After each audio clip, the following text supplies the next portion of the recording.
I say that about the first 16 years of our marriage, it was really hell. It was rough. Our first year was hell.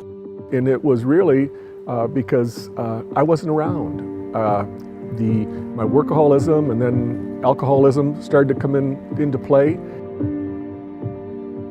He graduated with a 4 point or 3.9 whatever, and we moved to Ohio at Wright-Patterson Air Force Base as an engineer. And we had a daughter, Courtney. So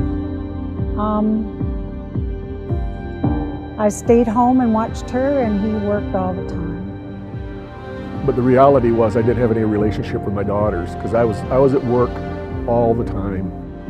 It was more like I was being a single mom than I was a wife.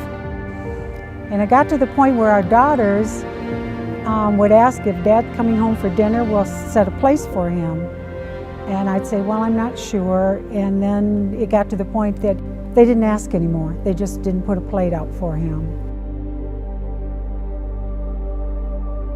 I felt I was doing the right thing. I didn't know any different. And I became really angry, very angry. I tried to manipulate, I tried to make sure he saw the kids, and just very dysfunctional. I just wasn't there for them. I was absent in my own family. I was kind of like a visitor to the house. It was probably rough until we became Christians. That was a real eye-opener for me. The way I was living my life wasn't the way God wanted me to live my life.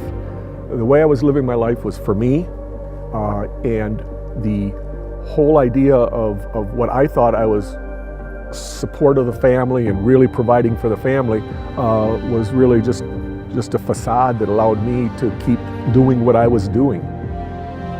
So we went into marriage counseling, and we said, you know, we do have to fix this. We have to fix what's wrong, how we communicate, how we treat each other. So we kind of say, well, the first 20 years was hell, but after that it really got good.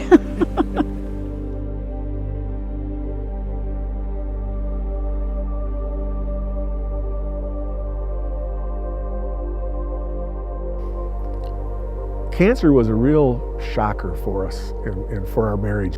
Denny has only taken vitamins his whole life. He's never been sick. He's never had the flu in 46 years. We had no cancer in my family, no cancer in Mardee's family, and cancer has just never been a thought for either of us in that way. She had to do everything. I couldn't do anything. From that moment, I was lucky, you know, to move from bed into the wheelchair, go out, put the wheelchair by a chair, and get into a chair. The hard part, I guess, was the first time he was vomiting. She had to take care of everything. You know, I was just there, and so that was very difficult for me. It was a very painful time.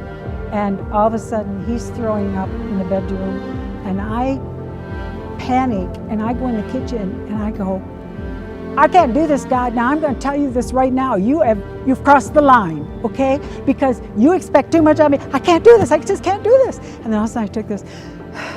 Yes, I can. Yes, I can. Okay, all right, I will. And I went back in and helped him. You know, it's like, I'm not a nurse. I can't. It's been amazing how God, looking back, seeing how He was preparing us for the cancer. You know, it was no surprise to Him. It was a surprise to us, but it was no surprise to Him. The first chemo medicine was $2,500 copay, and we didn't know how in the world we were going to pay that.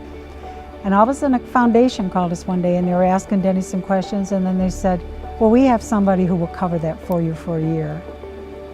And we were like, $2,500 a month they were going to cover. People have asked me, what's the impact of cancer? What's that been on your life? And for me, I think God has used the cancer as a way to humble me. Because I was always a caretaker, I took care of everything, I felt responsible for doing everything. That's the way, I watched my dad, that's what I learned. And all of a sudden, I couldn't do anything. And so it really has caused me to come to understand that I'm not in charge of anything.